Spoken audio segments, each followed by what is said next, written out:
when it happens to some, but even if you think they're quote unquote on the other side of the argument, that's a threat to all of us. And we have to be clear and forthright in condemning it. Now,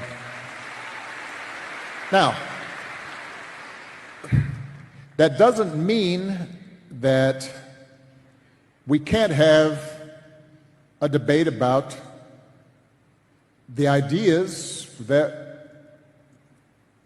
people who were victims of political violence were promoting. And so I've noticed that there's been some confusion, I think, around this lately. And frankly, coming from the White House and some of the other positions of authority that suggest, even before we had determined who the perpetrator of this evil act was, that somehow we're going to identify an enemy. We're going to suggest that somehow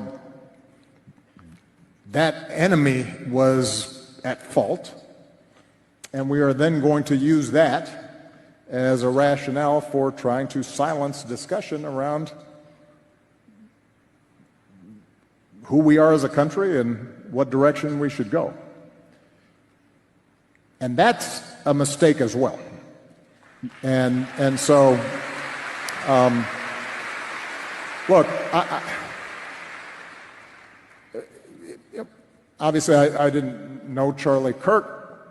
I was generally aware of some of his ideas.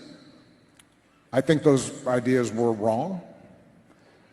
But that doesn't negate the fact that what happened was a tragedy and that I mourn for him and his family. He's a young man with 2 small children and a wife who obviously, and a huge number of friends and supporters who cared about him. And so we have to extend grace to people during their period of mourning and shock.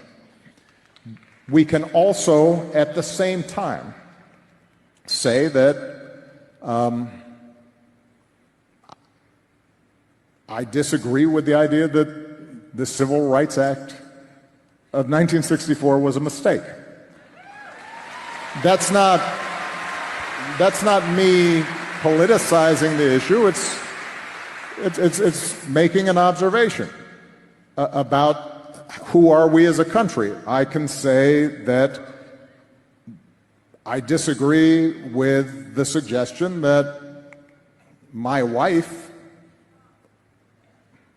or Justice Jackson does not have adequate brain processing power. I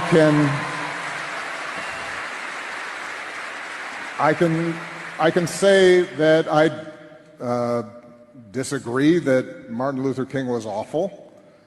I can disagree with some of the broader suggestions of that liberals and Democrats are promoting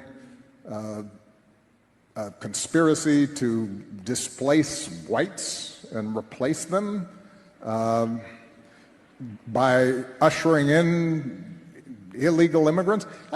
Those are all topics that we have to be able to discuss honestly and forthrightly, while we still insist that in that process of debate, we respect other people's right to say things. We have to recognize that on both sides,